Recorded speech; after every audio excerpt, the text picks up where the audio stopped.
Welcome to my home kitchen.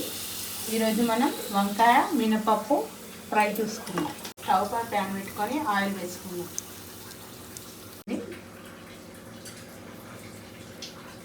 First మినపప్పు వేసుకుందాం.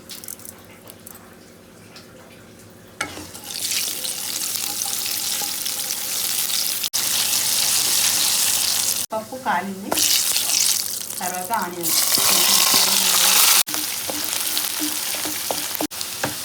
కాలింది, తర్వాత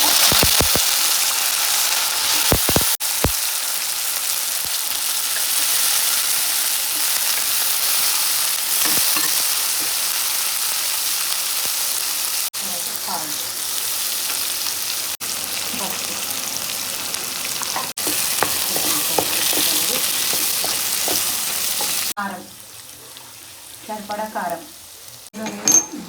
జీలకర్ర, మెంతులు, వెల్లుల్లిపాయ కొంచెం పచ్చపచ్చగా దంచి వేసుకుంటాం.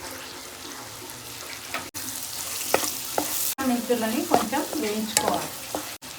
ఇప్పుడు వంకాయ ఉడికేంతసేపు మూత పెట్టేస్తుంది.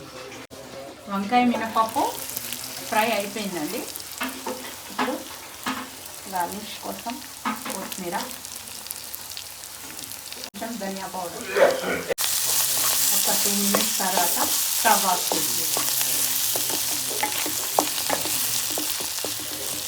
నచ్చితే లైక్, షేర్ అండ్ సబ్స్క్రైబ్.